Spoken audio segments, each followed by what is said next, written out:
아멘. 한국 드라마를 보다 보면은 가끔 아버지가 자녀들에게, 자식에게 이런 말을 하는 장면을 본 기억이 납니다. 너는 나같이 되지 말라. 너는 이 아빠처럼 되지 말라.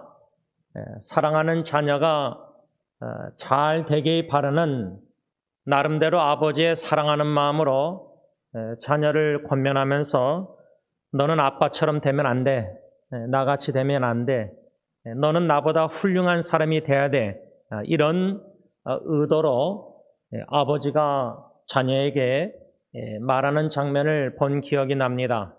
그런데 옆에 있는 부인이, 어머니가 자녀에게 너는 네 아빠처럼 되면 안 된다. 만약 그렇게 말하는 장면도 좀 어렴풋이 기억이 나는데, 우리 부모로서 사랑하는 자녀를 우리가 기억하고 하나님께 기도할 때, 우리 아버지로서 또 어머니들도 마찬가지겠죠. 우리 자녀들이 예수님을 닮아가길 원하는데, 근데 나는 아빠로서, 엄마로서 사랑하는 자녀에게 예수님의 모습을, 작은 예수님의 모습을 보여주지 못하는 가정에서 예수님의 거울이 되지 못한다는 현실입니다.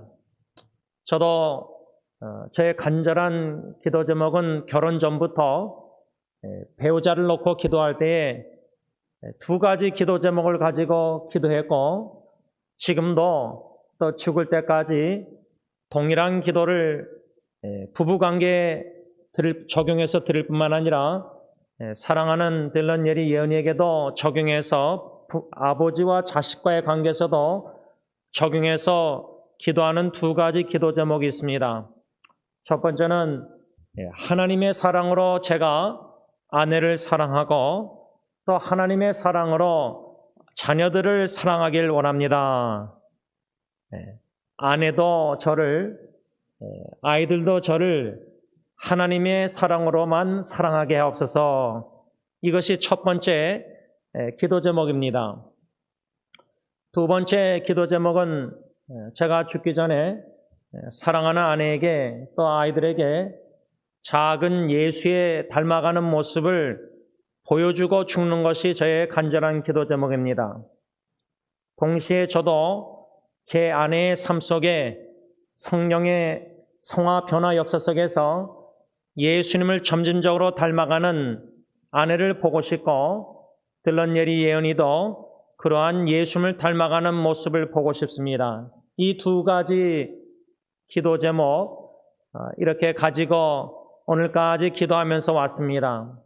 그런데 오늘 본문 말씀을 다시금 묵상하면서 과연 나는 내 아내와 딜런 예리 예언이 세 자녀에게 예수님을 닮아가는 모습을 보여주고 있는 것인가? 여러분들은 어떻습니까? 여러분들은 여러분들의 자녀들에게 또 배우자에게 예수님을 닮아가는 모습을 보여주고 계십니까? 아까 드라마 얘기를 잠깐 했지만 저도 동일합니다. 제 아이들이 이 아빠의 참 흠이 많은 부족한 모습, 부족한 점을 본받지 않았으면 참 좋겠습니다 하는 심정입니다. 혹여나 아들 딜런이 저의 부족한 모습을 본받을까 봐 두려워하는 마음도 없지 않아 있습니다. 물론 예리 예언이도 마찬가지입니다. 한마디로 나는 우리 가정에서 예수님이라는 거울을 보여주고 있는 것인가, 반사하고 있는 것인가, 비치고 있는 것인가, 이 자아 성찰, 참 중요한 질문을 오늘 이 수요 예배 시간에 자신에게 던지는 것입니다. 여러분도 이 말씀의 거울을 받으면서 자기 자신을 비춰보시면서 과연 나는 어떠한 거울이 되어가고 있는가?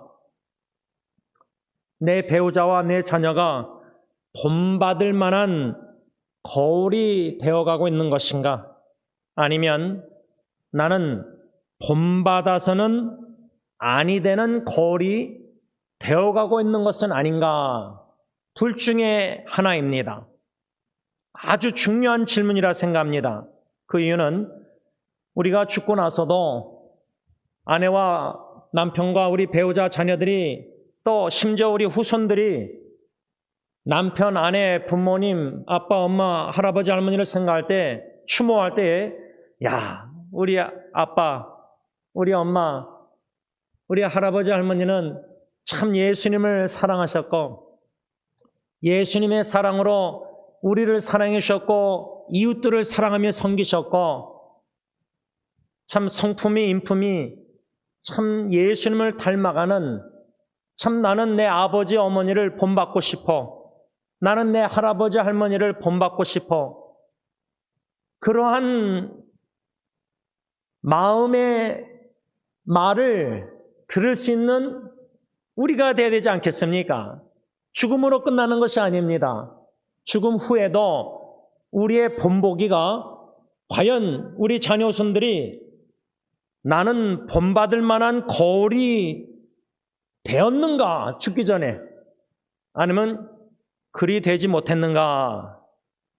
이 둘 중에 하나로 평가될 수 있다고 저는 생각합니다. 오늘 본문 고린도전서 10장 5절에서 13절을 보면은 사도 바울은 고린도 교회 성도들에게 편지를 쓰면서 12절에 이렇게 말씀하고 있습니다. 그런즉 선줄로 생각하는 자는 넘어질까 조심하라. 넘어질까 조심하라. 이 경고의 메시지를 들려주고 있습니다. 그러면서 사도 바울은 출애굽기, 그 출애굽기 나오는 그 이스라엘 백성들을 거울로 삼아라. 이렇게 권면하고 있는데 그 출애굽 당시 이스라엘 백성들은 어떠한 거울인가? 고린도 교회 성도들이 본받을 만한 거울인가? 아니면 본받아서는 아니 되는 거울인가? 둘 중에 하나였는데 사도 바울은 흥미롭게 출애굽 당시 이스라엘 백성들은 본받아서는 아니 되는 거울을 예를 들어서 고린도 교회 성도들에게 편지를 쓰면서 너희들은 출애굽 당시 이스라엘 백성들을 거울로 삼아 넘어질까 조심하라. 이렇게 권면을 하고 있다는 것입니다. 그러면 고린도 교회 성도들과 우리도 본받지 말아야 될 거울, 다시 말하면 출애굽 당시에 그 범죄한 이스라엘 백성들, 과연 사도 바울은 그들이 어떠한 죄를 범했기에 그들을 본받지 말라, 그들처럼 넘어질까 조심하라, 이러한 경고의 권면의 메시지를 하신 것일까? 한 세 가지로 오늘 본문 중심으로 출애굽 당시 이스라엘 백성들 우리가 본받지 말아야 될 세 가지를 죄악을 생각하면서 우리 자신에게도 반영해보고 자아성찰하면서 적용할 수 있는 지혜를 하나님이 저와 여러분들에게 주시기를 기원합니다. 첫 번째로 오늘 본문 고린도전서 10장 7절을 다시 봅니다. 그들 가운데 어떤 사람들과 같이 너희는 우상 숭배하는 자가 되지 말라. 기록된 바 백성이 앉아서 먹고 마시며 일어나서 뛰논다 한가 같으니라. 이 말씀은 출애굽기 32장 6절에 기록된 바 출애굽 당시 이스라엘 백성들이 금송아지 우상을 만들어 섬기면서 번제와 화목제를 드리고 앉아서 먹고 마시며 일어나서 뛰놀았다는 사실을 사도 바울은 언급하고 있는 것입니다. 이 본받지 말아야 될 출애굽 당시의 이스라엘 백성들, 첫 번째로 우상 숭배, 우상을 숭배하고 섬기는 죄를 이스라엘 백성들이 범했는데, 사도 바울은 이 본받지 말아야 될 거울, 이 죄악된 이스라엘 백성들의 모습을 고린도 교회 성도들에게 편지로 언급하면서 너희들은 넘어질까 조심하라. 너희들은 우상 숭배의 죄를 범죄하지 죄를 짓지 말라는 권면의 말씀을 하고 있는 것입니다.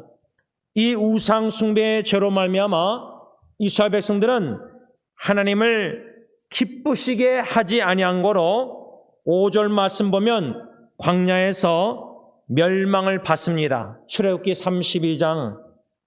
이것을 사도 바울은 고린도 교회 성도들뿐만 아니라 오늘 하나님께서는 저와 여러분들에게도 거울로 삼아 우상 숭배의 죄를 범하지 말라, 이렇게 권면하고 있는 것입니다. 이 첫 번째 이 말씀을 우리 자신에게 어떻게 적용할 수 있습니까? 저는 제 자신에게, 또 우리 승리교회 식구들에게, 또 여러분들도 적용 한번 해보시기 바랍니다. 그 적용 구절은 마태복음 6장 24절 말씀입니다. 예수님의 말씀, 현대인의 성경 번역으로 읽습니다.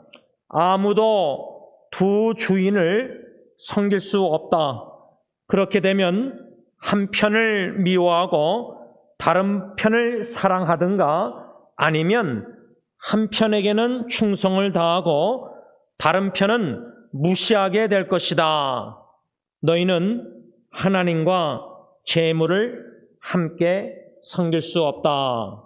제가 이 예수님의 말씀이 생각난 이유는 우상 숭배의 죄라 할 때에 저와 여러분들이 금송아지 만들어서 예배를, 번제를, 헌금을 드리고 그러지 않지만, 이 예수님의 마태복음 6장 24절 말씀대로 한쪽으로는 하나님을 섬기고 한 발로는 주님의 몸된 게 몸담지만은 다른 한 다리는 세상에 몸담아서 세상적으로 물질 만능주의 시대의 미혹과 유혹에 넘어가 재물을, 돈을 우상화하는 죄를 우리 기독교인들이 충분히 범할 수 있기 때문입니다. 아니, 이미 범하고 있을 것입니다. 이번 주에 어느 한 지체가 카톡으로 연락이 와서 대화를 하는 중에 어떤 것을 좀 느꼈냐면, 우리 교회 다닌다고 하는 우리 교인들이 세상 사람들처럼 돈을 사랑하고 돈에 욕심을 내면 아니 됩니다. 돈을 사랑하고 돈을 욕심을 낸다, 탐심을 낸다. 참 추한 모습이 들춰질 수밖에 없습니다. 가정에서도 돈을 욕심을 내는 한 식구 한 사람으로 인해서 부부관계가, 부모와 자녀 관계가 재산과 재물로, 돈의 욕심으로 인해서 갈등과 다툼과 상처와 아픔을 충분히 가정에서 당할 수 있습니다. 그래서 저는 첫 번째, 우리가 본받지 말아야 될 거울, 출애굽 당시 이스라엘 백성들이 금송아지를 만들어 우상 숭배의 죄를 범한 것을 우리가 기억하고 선줄로 생각하는 자, 나는 그런 우상 숭배 죄를 범하고 있지 않아. 여러분, 돈을 우상화할 뿐만 아니라 가정에서 자녀를 하나님보다 더 사랑할 수 있습니다. 내 원대로 마옵시고 아버지의 원하는 대로 하시길 원합니다. 엄마 아빠가 기도를 드려서 자녀를 하나님께 바쳐야 되는데, 자녀가 내가 원하는 대로 이런 대학교 가서 이런 직장을 잡아서 이런 삶을 살기를 원하는 어머니 아버지의 욕심이, 지나친 욕심들이 자식들을 망치고 있습니다. 어머니 아버지 입장에서는 자식을 위해서 최선을 다한다고 사랑하는 거지만, 그것은 하나님의 사랑으로 자식을 사랑하는 게 아닙니다. 하나님이 원하시는 뜻이 자녀들에게 다 있는데 그 뜻을 구하기보다 엄마 아빠가 지나치게 경계선을 긋지 못하고 지나치게 자식을 과잉 사랑하고 보호해서 자식을 향한 욕심을 채우고자 자식에게 마음을 병들게 하고 있다는 겁니다. 그것은 마음에 엄마 아빠가 자식을 하나님보다, 하나님의 뜻보다 자신의 뜻, 자식을 더 사랑하기 때문입니다. 자식도 우상화할 수가 있는 겁니다.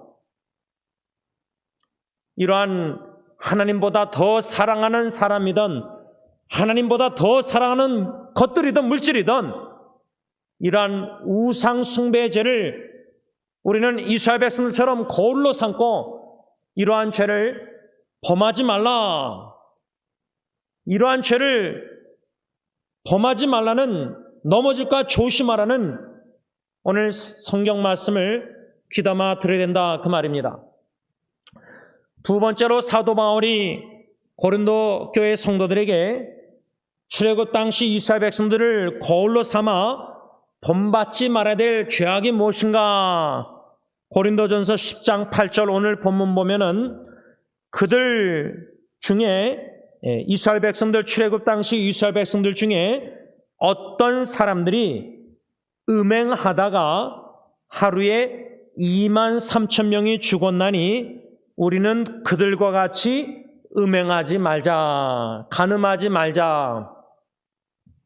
이 말씀은 민수기서 25장 1절에서 9절에 기록된 것과 같이 지금 사도 바울은 고린도 교회 성도들에게, 또 하나님은 이 말씀을 통해서 저와 여러분들에게 간음의 죄를 범하지 말라, 음행의 죄를 범하지 말라. 여러분, 왜 사도 바울이 이 음행의 죄를 범하지 말라 고린도 교회 성도들에게, 우리가 알다시피 고린도 교회는 간음의 음행의 죄를 범하는 성도들이, 교인들이 있었습니다. 근친상간의 죄를 범하는 교인들도 있었던 것 같습니다. 음행의 죄를 고린도 교회뿐만 아니라 지금 우리 기독교 그리스도 교회 안에도 얼마나 많은 음행과 간음의 죄를 범하고 있습니까?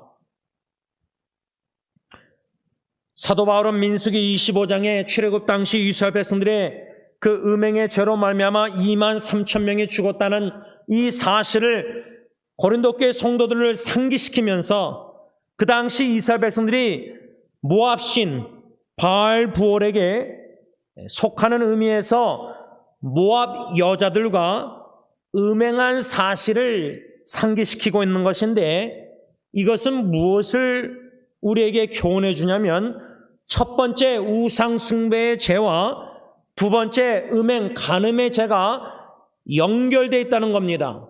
다시 말하면 출애굽 당시 이스라엘 백성들이 우상을 섬기면서 금송아지 외에도 민수기 25장에 이방인 모압, 이방인 신까지 우상 숭배하면서 이방 모압 여인들과 음행의 간음의 죄를 범하면서 우상을 섬겼다는 겁니다. 이방인의 우상을. 우상과 간음, 음행은 동전의 앞뒤처럼 연결되어 있습니다. 저는 이 말씀을 생각할 때 어떻게 적용했냐면, 우리가 육신의 간음도 범하고 음행도 범하고 교회 안에 이런 스캔들, 저런 어페어, 가정에서 외도, 바람을 피고 이러한 모든 간음의 음행의 죄악들뿐만 아니라 예수님께서 우리가 눈으로 보고 안목의 정욕, 육신의 정욕에서 마음으로도 간음죄를 범한다는 그 예수님의 말씀을 생각할 때, 여러분, 내 자녀가 나처럼 간음의 죄를 범하지 않았으면 이런 두려움이 없지 않아 있지 않습니까? 저는 이 육신의 간음보다 영적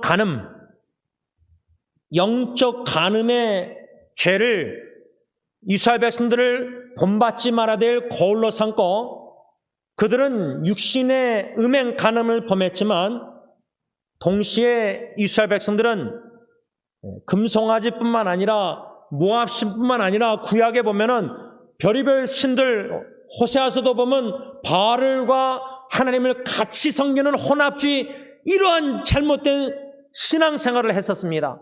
우리도 하나님과 재물을, 돈을 같이 섬기는 혼합적인 이러한 잘못된 신앙생활을 하고 있지 않습니까? 이러한 하나님보다 더 사랑하는 것은 영적 간음입니다.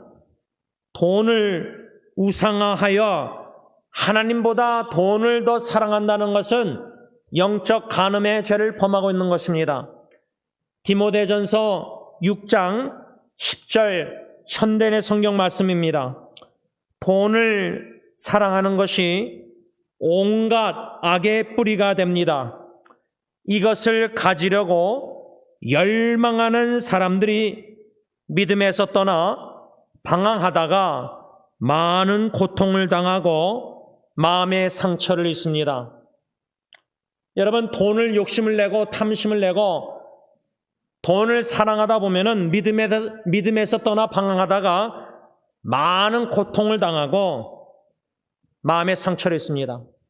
가정의 부모님의 유산으로 인해서 자녀들이 부모님이 돌아가셨을 때 서로 유산 가지고 싸우고 다투고 믿음에서 떠나 세상 사람들처럼 부모님의 재산 때문에 자식들이 서로 싸우고 욕심을 내고 고소하고 법정에 가고 마음의 상처를 입고 마음에 많은 고통을 당하는 이러한 모습들이 예수 믿는 가정 안에서도 일어나고 있지 않습니까?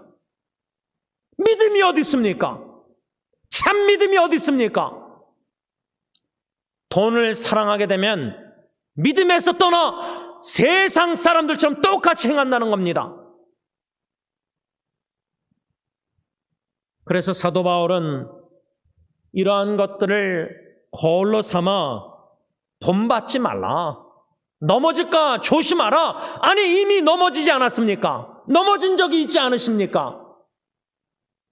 이렇게 두 가지 우상 숭배와 간음, 이 두 죄악을 사도 바울은 고린도 교회 성도들에게 언급하고 구약 성경을 기록한 것을 언급하면서 선줄로 생각하는 자는 우상 숭배의 죄를 범할까 봐, 또 음행의 간음의 죄를 범할까 봐 넘어질까 조심하라, 이렇게 권면한 겁니다. 한 가지 더, 세 번째, 마지막으로 사도 바울이 고린도 교회 성도들에게 이스라엘 백성들, 출애굽 당시 이스라엘 백성들을 거울로 삼아 본받지 말아야 될 죄악이 무엇인가? 오늘 본문 고린도전서 10장 9절 보면 그들 가운데 어떤 사람들이 주를 시험하다가 뱀에게 멸망하였나니 우리는 그들과 같이 시험하지 말자. 10절, 그들 가운데 어떤 사람들이 원망하다가 멸망시키는 자에게 멸망하였나니 너희는 그들과 같이 원망하지 말라. 이 9절과 10절 말씀에 근거해서 마지막 세 번째로 우리가 이스라엘 백성들처럼 본받지 말아야 될 것은 뭐냐면, 한마디로 말하면 주님을 시험하지 말라. 주님을 시험하는 것, 이 죄를 이스라엘 백성들이 범했다는 겁니다.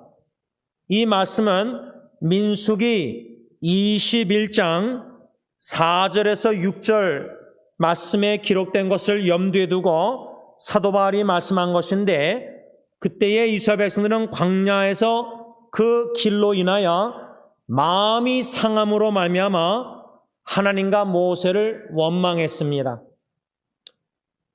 4절 5절 민수기 21장 말씀입니다. 이스라엘 백성들이 이렇게 원망했습니다. 어찌하여 우리를 애굽에서 인도하여 올려서 이 광야에서 죽게 하는고? 이곳에는 식물도 없고 물도 없도다.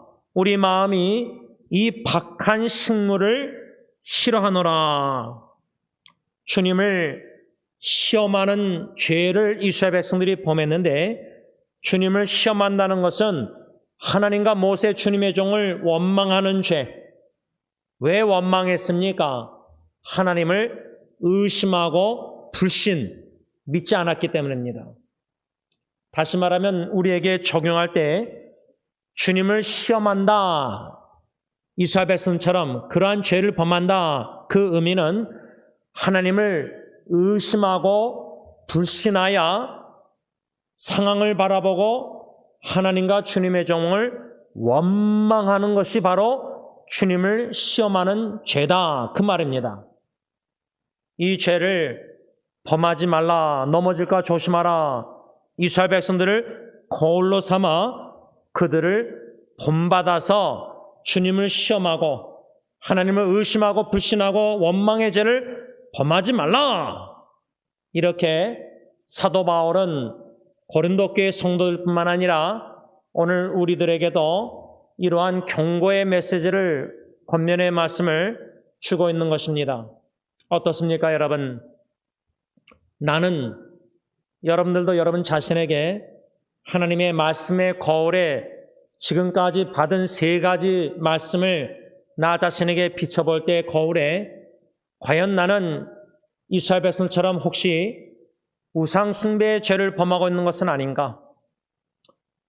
하나님 앞에 나와 찬양 경배에 뛰면서 춤추면서 기쁜 마음으로 감사함으로 그 구원의 은총과 사랑에 너무 감사해서 자원하는 마음으로 즐거운 마음으로 그렇게 찬양 경배 예배드리고 있는가? 아니면 하나님보다 세상 것으로 인해서 더 기뻐하고 더 좋아하고 더 즐거워하고 더 웃고 더 자원해서 즐거운 마음으로 열심히 가서 막 하고 예배보다 더 기뻐하고 말씀보다 세상 것 듣기를 더 좋아하고 하나님과 기도하며 교제하는 것보다 세상 사람들과 짝지어 세상 것에 더 즐기고 쾌락하는 하나님보다 더 좋아하고 더 사랑하는 것 다 우상 숭배 아닙니까? 그것을 저는 가정에 적용할 때 여러분 우리는 우리 배우자나 자식보다 하나님을 더 사랑해야 됩니다. 하나님 제일주의로 신앙생활해야 됩니다. 하나님이 그 이유는 하나님은 독생자도 아끼지 않고 우리에게 다 주셨습니다. 예수 그리스도 독생자도 아끼지 않으시고 우리에게 주신 아버지 하나님께 우리의 생명만 바치는 것이 아니라 내 안에 내 자식도 다 바치는 겁니다. 기도로. 그런데 하나님의 사랑의 깊이와 넓이 많이 높임을 깨달아가지 못하는 그러한 성도들은 하나님을 제일 사랑하지 않고 하나님 더하기 내 아내, 내 자식, 내 남편, 내 가정을 하나님보다 더 사랑하는 우상 숭배의 죄를 범할 수 있고 특별히 우리 어머니들 자식을 하나님보다 더 사랑하면 아니 됩니다. 여러분들보다 하나님이 여러분들 자식을 더 사랑하시고요. 여러분들이 여러분들의 자녀가 잘 되라고 제일 좋은 것을 주려고 하지만 그것이 오히려 자식들에게 더 안 좋은 영향을 끼치고 하나님이 하나님의 방법으로 적합한 때에 여러분들 자녀에게 공급해 주시는 게 더 훨씬 낫습니다. 그것을 위해서 우리는 예수님의 이름으로 아빠 아버지께 자식을 위해서 매일 마음으로 생각할 때마다 기도하는 게 더 훨씬 낫습니다. 자식을 우상화하면 안 됩니다. 돈을 하나님보다 더 사랑하면 안 됩니다. 하나님의 능력을 믿기보다 돈의 능력을 더 믿는 이러한 그리스도인이 되면 안 된다 그 말입니다.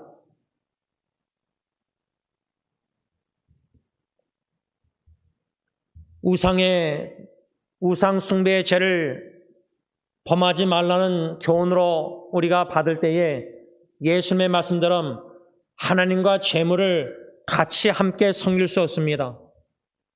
하나님은 사랑하고 돈은 미워야 됩니다. 돈을 사랑하면 안 됩니다. 돈은 주님의 뜻을 이루는 데 도구로 사용되어야지 돈이 목적이 되면 안 됩니다. 돈을 우상화하지 않도록 우리가 이 돈을 우상화하는 죄에 넘어질까 참 조심하고 또 조심하고 상당히 정신 차려 깨어 근신하여 기도하면서 경계해야 된다. 마음에 돈에 대한 탐심과 욕심에 노예가 되지 않도록. 또한 간음, 은행, 음행, 안목의 정욕, 육신의 정욕, 이러한 요한일서 3장 말씀의 사탄의 유혹, 뱀이 아담 하와를 유혹할 때 선악과를 볼 때 보암직하고 먹음직했다. 요한일서 가서는 그것을 안목의 정욕, 육신의 정욕으로 말하고 있습니다. 다 없어질 것들. 하나님의 뜻대로 사는 거 아닙니다. 거기에 넘어질까 조심하고 또 조심해야 된다 그 말입니다. 특별히 영적 간음, 하나님보다 돈이나 자식을 더 사랑하는 이러한 우상 숭배와 영적 간음의 죄를 동전의 앞뒤처럼 다 같이 범하면 안 된다 그 말입니다. 거울로 삼아 본받지 말아야 된다는 겁니다. 마지막 세 번째는 주님을 시험하는 것. 주님을 의심하고 불신하고 원망하는 죄를 범하지 말라, 넘어질까 조심하라. 이 세 가지 교훈의 말씀을 우리는 영적 거울로 삼고 그 말씀에 나를 비춰보면서 나는 지금 이러한 죄를 범하고 있는 것은 아닌가? 그렇다면은 내 자식들도 내 아내도 나처럼 우상숭배와 간음과 주님을 시험하는 이러한 죄를 범하지 말아야 할 텐데 두려워해야 될 게 뭐냐? 만일 제가 여러분들이 이러한 세 가지 죄를 이사벨처럼 본받지 말아야 될 거울의 모습을 가정에서 보여주고 있다면 우리 배우자나 특별히 자식들이 우리도 모르는 사이에 보고 배웁니다. 왜? 엄마 아빠가 뒷모습 본보기가 거울이 비춰주는 게 그런 모습이기 때문입니다. 자식들이 볼 때는 야 우리 아빠가 장로고 목사고 뭐 안수집사고 뭐 어머니가 뭐 권사고 교회에서 봉사 열심히 하는데 가정에서는 우리 엄마는 예수님보다 돈을 더 사랑하는 것 같아. 우리 엄마 아빠는 하나님의 뜻을 교회에서는 구하는데 집에서는 엄마 아빠가 원하는 뜻대로 나에게 자꾸만 말을 하신다. 교회와 가정에서 엄마 아빠의 다른 모습들을 보고 자식들이 혼동하면서 받는 메시지는 우리 엄마 아빠는 외식하고 위선자다. 어떠한 거울의 모습을 비춰주고 있는 것입니까?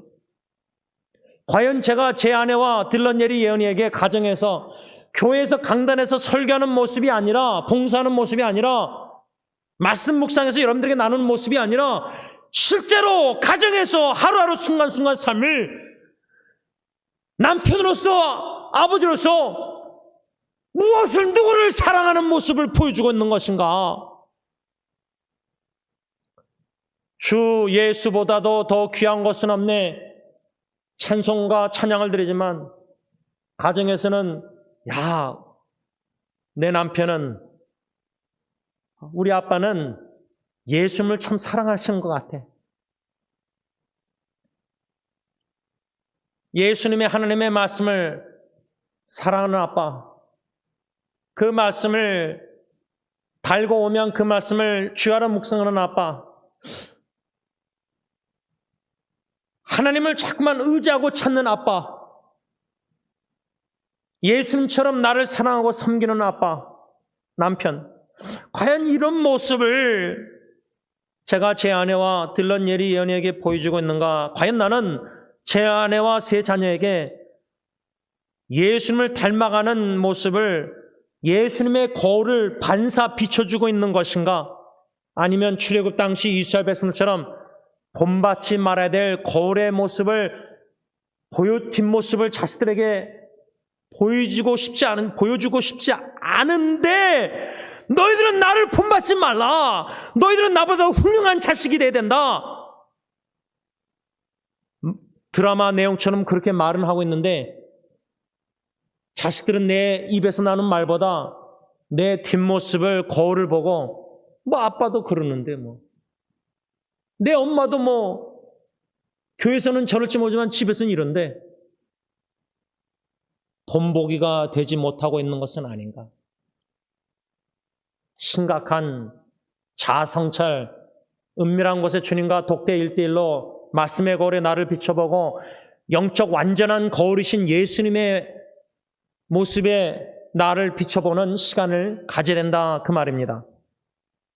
이렇게 오늘 본 말씀 중심으로 세 가지 본받지 말아야 될 거울의 모습, 그러나 제가 초점을 맞추고자 하는 것은 그 세 가지가 아니라 우리가 본받아야 할 거울은 무엇인가? 이 질문입니다. 이것에도 초점을 맞추고 있는 것입니다. 그것은 무엇이냐면 오늘 본문 고린도전서 10장 13절 말씀입니다. 사람이 감당할 시험 밖에는 너희가 당한 것이 없나니 오직 하나님은 미쁘사 너희가 감당하지 못할 시험 당함을 허락하지 아니하시고 시험 당할 즈음에 또한 피할 길을 내사 너희로 능히 감당하게 하시느니라. 저는 이 말씀을 대학교 다닐 때에 제자 훈련을 했었을 때에 가르쳐 주신 목사님이 5가지 확신의 구절을 가르쳐 주셨는데 아직도 30년 넘었지만 기억합니다. 그 5가지 확신 중에 오늘 본문 고린도전서 10장 13절은 승리의 확신 성경 구절입니다. Assurance of victory. 우리 교회 이름이 승리 장로 교회입니다. 승리하는 그리스도인들이 되어야 합니다. 나 자신과 싸워 승리하고 죄악과 싸워 승리하고 세상과 싸워 승리하고 마귀 사탄 유혹 싸워 승리하고 죽음과도 싸워 승리해서 승리의 찬가를 부르며 승리의 깃발을 내 마음과 가정과 사회 어디 가나 꽂으면서 승리하신 주님께 영광 돌리는 승리자들이 다 돼야 됩니다. 이러한 간절한 기도 제목을 우리가 가지고 기도하는 가운데 저는 이 고린도전서 10장 13절을 대학교 때 제자훈련에 접했지만 얼마 전에도 화요일날마다 가정예배를 온라인으로 드리고 있는데 이 말씀을 전했습니다. 또 우리 교회 식구들에게도 이 말씀은 약 19년 목회 동안 여러 번 언급하고 말씀했습니다. 그런데 이 승리의 확신 성경 구절을 제가 여러분들이 지금 확신하고 있는가 믿고 있는가 이 질문입니다. 예를 들어 13절 상반절에 사람이 감당할 시험 밖에는 너희가 당한 것이 없다 이렇게 말씀하고 있는데 나의 인생 55년을 뒤돌아볼 때 감당할 시험 밖에는 내가 당한 것이 없습니다. 하나님 이렇게 기도할 수 있는가? 오늘 이 밤에. 아니면 이 말씀을 받는 여러분들 지금 가정의 문제 여러 가지 어려운 역경 위기들을 생사의 갈림길 살아가는 사람들 여러 가지 풍랑과 풍파와 파도가 치고 있는 참 어려운 현실과 상황 속에서 13절 상반절 말씀 성경은 사람이 감당할 시험 밖에는 너희가 당한 것이 없다. 내가 지금 당하고 있는 이 시험은 감당할 수 있는 시험이다. 주님 안에서. 이렇게 믿으십니까? 아니면 더 이상 감당할 수 없습니다. 주님. 이젠 지쳤습니다. 포기하고 싶습니다. 심신이 지쳤습니다. 제 장모님께서 파킨슨 병으로 고생하신 장인 어르신을 수년 동안 간호하셨습니다. 하루에 5번씩 위에다가 호스를 꽂혀 있기 때문에 영양제와 약을 투입하셨습니다. 제가 한두 번 도와드린 적이 있었는데 호스를 잡고 있는 것만 해도 팔이 아팠는데 어르신 장모님이 그렇게 하루에 5번씩 장인 어르신을 수년 동안 간호하셨습니다. 그러다가 주님의 부르심을 받아 편안히 잠드셨습니다. 사랑하는 배우자, 사랑하는 부모, 사랑하는 자식을 1년, 2년, 3년, 5년, 10년 간호하는 것 주님 더 이상 감당 못하겠습니다. 그런데 13절 상반절은 사람이 감당할 시험 밖에는 너희가 당한 것이 없다 이렇게 하나님은 말씀하고 계시는데 나는 그 말씀 못 믿겠습니다. 그거 아닙니까? 못 감당하겠습니다. 그 말은 뭐예요? 이 말씀 이제 더 이상 못 믿겠습니다. 계속 읽어나가면은 13절에 오직 하나님은 미쁘사 너희가 감당하지 못할 시험당함을 허락하지 아니하신다. 이 진리 믿으십니까?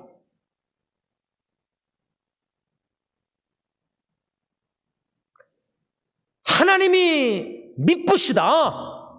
하나님은 신실하시다. 나는 미쁘지 못하고 나는 불성실하지만 하나님의 하나님 되심은 미쁘시다. 신실하시다.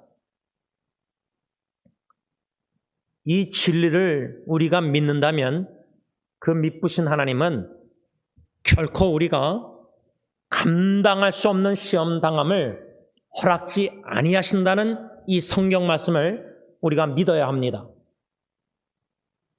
내 힘으로는 감당 못하지만 주님이 주시는 힘으로 능력으로는 감당할 수 있다는 겁니다. 왜 주님을 의지하지 않습니까? 왜 주님께 부르짖는 기도의 손을 내려놓으려고 합니까? 왜 믿음의 주 온유케 하시는 주님만 히브리서 12장 2절 바라보라고 성경에 썼는데 주님만 바라보고 성령으로 시작했다가 왜 사랑과 환경을 바라보고 지배를 받고 낙심하고 낙담합니까? 우리는 이렇게 신실함이 미쁘지 못합니다. 시작이 중요한 게 아닙니다. 시작은 주님만 의지하고 바라보고 믿음으로 시작했다가 끝까지 묵묵히 신실하게 주님만 의지하고 바라보고 그 한계를 걸어가야 되는데 좌로 우로 자꾸만 쳐다보면서 환경과 상황과 배 타고 있는 제자들이 파도를 보고 두려워하고 근심 걱정하듯이 환경에 상황에 지배를 받는 나의 영적에 의심하고 불신하는 주님을 이러한 본받지 말아야 될 거울의 모습을 직시해야 된다 그 말입니다. 그리고 회개해야 된다는 겁니다. 주님 용서해 주세요. 주님만 주목하고 바라봐야 되는데 영원한 것을 순간적인 상황을 바라보고 낙심하고 하나님을 의심하고 불신하고 낙심했습니다. 더 이상 감당할 수 없다고 포기하고 싶어 했습니다. 또 13절 하반절에 사도 바울은 시험 당할 즈음에 미쁘신 하나님은 뭐요? 또한 피할 길을 내사 너희로 능히 감당하게 하시느니라. 넉넉히 감당하게 하신다 그 말이에요. 피할 길도 주신다는 거예요. 왜 이 말씀을 우리가 못 믿고 있습니까? 왜 이 말씀에 붙잡지 않고 있습니까? 왜 이 하나님의 능력의 말씀이 믿는 자 마음에 강하게 강력하게 역사하고 있지 않고 환경의 역사의 능력에 자꾸만 지배를 받고 우왕좌왕합니까? 불신하고 원망하고 걱정 근심하고 두려워하고. 사도 바울은 이 고린도전서 10장 13절을 고린도 교회 성도들에게 말씀하면서 그들이 또한 우리가 본받아야 될 거울은 뭐냐? 그것은 바로 감당할 시련을 허락하시는 하나님을 바라보면서 우리가 승리의 확신을 가지고 모든 유혹을 이겨나가는 것, 이것이 바로 우리가 본받아야 할 거울이다 그 말입니다. 저는 이 말씀을 다시금 묵상하실 때 왜 하나님께서 우리의 삶 속에 시험, 여러 종류의 시험, 저는 이 시험을 삶 속에 시련이라 이렇게 적용했습니다. 왜 시련을 허락하시는가? 제일 힘든 시련 중에 하나가 가정입니다. 사랑하는 배우자, 사랑하는 자녀, 자녀 입장에서는 사랑하는 부모, 아주 민감한 시그니피컨트들 제일 가까운 가정이라는 공동체에 시련이 너무나 괴롭고 힘들고 지치고 고통과 눈물 흘릴 때가 많이 있다는 겁니다. 왜 이런 시련을 허락하시는가? 두 가지 목적이 적어도 있다고 생각합니다.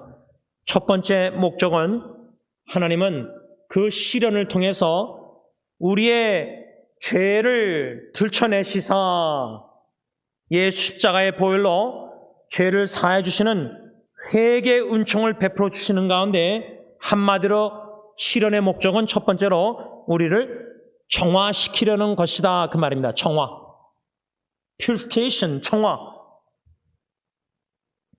우리 교회도 식사하는 교제실에 정수기가 있습니다.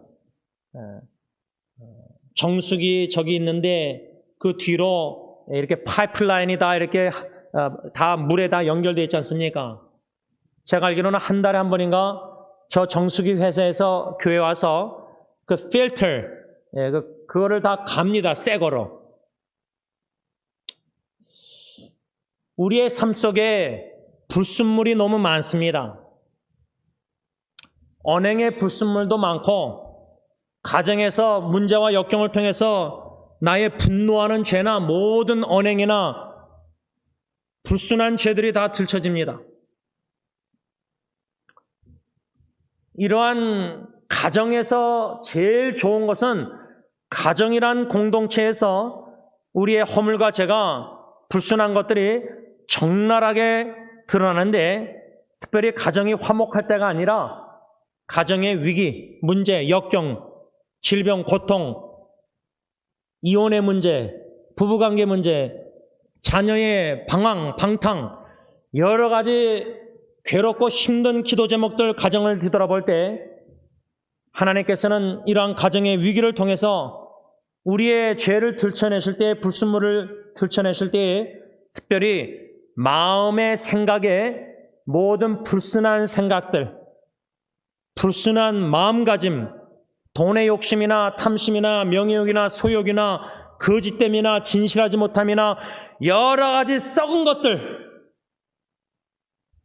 이런 것들을 실험과 시험을 통해서 들춰내셔서 직시하게 만드시사 나는 죄인으로서다, 나를 긍휼히 여기셔서 세리처럼 가슴을 치며 회개하면서 십자가의 보혈을 의지하고 자복하고 인정하고 회개하시는 은총을 베푸신다는 겁니다. 그래서 실현을 통해서 우리를 정화시킨다. 다 불순물을 제거하고 정화시킨다 그 말입니다. 마지막 두 번째, 왜 이런 실현을 하나님이 우리 삶 속에 허락하시는가, 주시는가, 그 목적이 뭔가? 그것은 우리로 하여금 승리의 확신을 가지고 마귀 사탄의 유혹을 이겨나가도록 단련시키는 것이 목적입니다. 단련. 첫째는 정화, 두 번째는 단련. 정화의 목적과 단련의 목적이 위해서 하나님이 우리에게 시련을 주시고 또는 시련을 허락하신다 그 말입니다. 이 단련이란 단어를 생각할 때 우리가 잊을 수 없는 말씀은 욥기 23장 10절입니다. 그러나 내가 가는 길은 그가 아시나니 그가 나를 단련하신 후에는 내가 순금같이 되어 나오리라. 대장장이가 순금을 만드는 과정의 그 용광로, 뜨거운 불, 전에 한번 설교했었는데 엄청난 작업이 있다고 합니다. 우리의 가정에 여러 가지 고통 시련들이 끊이지 않고 지속되고 있고 멈추지 않고 가정의 한 문제가 해결되면 또 다른 문제가 짬뽕처럼 터지고 한꺼번에 막 정신없이 어려운 일들이 한꺼번에 몰려와서 심신이 지치고 마음과 몸이 다치고 상하게 될 때가 있습니다. 욥기 23장 10절 욥은 재난을 한꺼번에 다 당했습니다. 10명 자식도 다 죽었습니다. 자신도 병들었습니다. 23장 10절에 욥기 그러나 내가 가는 길은 그가 아신다. 우리는 모릅니다. 왜 이런 일들이 우리 가정에 일어나는지. 어떤 목사님 가정에 18살 자녀가 코빗으로 갑자기 죽었다는 소식 들었습니다. 왜 이런 일들이 일어나고 있습니까? 가정에 아픈 소식들이, 슬픈 소식들이. 우리는 모릅니다. 그러나 욥처럼 그러나 내가 가는 이 고통의 길은 그가 하나님이 아시나니 그가 나를 단련하신 후에는, 지금 단련을 받고 있다고 받아들인 겁니다. 고통을. 그 후를 믿음으로 소망하고 있다는 겁니다. 그 후에는 내가 순금같이 되어 나온다. 이 믿음과 확신이 욥에게는 있었다 그 말입니다. 이런 믿음이 저와 여러분들에게 있어야 되지 않겠습니까? 말씀을 맺고자 합니다.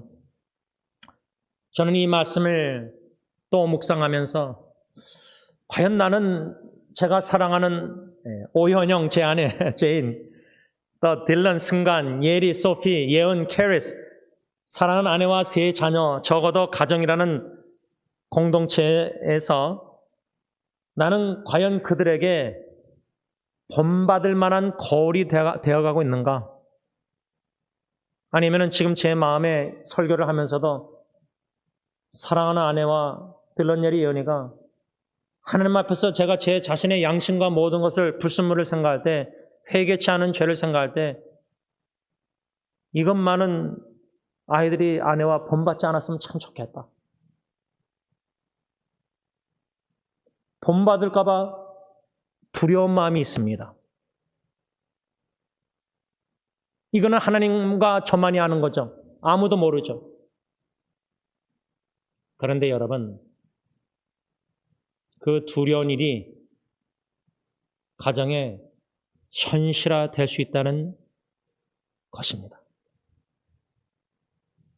그 충격. 그런데 놀라운 것은요, 제가 구체적으로 나누지 못하지만 진짜 있었던 일인데, 성령님이 그 위기 가운데 충만하게 역사하셔서 저를 사로잡힌 바 돼서 그 상황에서도 하나님의 은혜를, 깊은 사랑을 체험했다 그 말입니다. 그 과정을 통해서라도 저를 부서뜨리시고, 아빠의 본이 되지 못하는 저를 부서뜨리시고, 죄를 들춰내시고, 본받아야 되지 예수님을 닮지 못한 저의 모습 회개케 하시고, 죄인된 아빠가, 남편이 어떻게 하나님의 은혜로 살아가고 있는지를 아내와 자녀들에게 성령님이 보여주고 계시는 역사를 경험하고 있습니다. 동일한 은혜와 축복이 여러분들에게 있기를 간절히 바랍니다. 이 시간 찬송가 455장, 시간이 많이 가서 1절과 4절만 찬양하겠습니다. 455장, 주님의 마음을 본받는 자, 그 마음의 평강이 찾아오면 험악한 세상을 이길 힘이 하늘로부터 임함이로다. 4절, 주 예수 세상에 다시 오실 그날엔 무성도 변화하여 주님의 빛나는 그 형상을 다 함께 보여주며 주 찬양하리. 주님의 마음 본받아 살면서 그 거룩하심 나도 이루리. 1절과 4절 하나님께 기도하는 마음으로 찬양합니다. 주님의 마음을 본받는 자, 그 마음의 평강이 찾아오면 험악한 세상을 이길 힘이 하늘로부터 임함이로다. 주님의 마음 본받아 살면서 그 거룩하신 나도 이루리. 주 예수 세상에 다시 오실 그날의 무성도 변화하여 주님의 빛나는 그 형상을 다 함께 보며 주 찬양하리. 주님의 마음 본받아 다 살면서 그 거룩하심 나도 이루리. 기도하겠습니다. 거룩하신 하나님, 오늘 받은 말씀 우리의 영적 거울로 삼게 하시고 말씀의 거울에 우리 속사람을 비춰볼 수 있는 겸손함과 사모하는 마음과 지혜를 주시사 말씀의 거울에 비춰진 나의 모습이 비록 너무나 보기 싫을지라도 예수의 보혈의 능력을 믿고 사죄의 확신을 가지고 직시할 수 있는 겸손한 믿음을 주시고 자복하며 회개하는 가운데 사죄의 용서함을 받는, 그래서 죄에서 자유를 누리게 하시고 해방되게 하시고 예수님의 그 죄사함의 은혜와 사랑에 마음이 녹아지고 부서지고 깨지는 가운데 더욱더 주님의 마음을 본받기를 갈망하는, 갈급해하는 죄를 되게 하시고 예수님을 본받아 살아가는 저희들의 삶의 뒷모습이 사랑하는 배우자 자녀들에게, 후손들에게 예수님의 아름다운 거울이 비춰지도록 본받는 자가 될 수 있도록 축복하여 주시옵소서.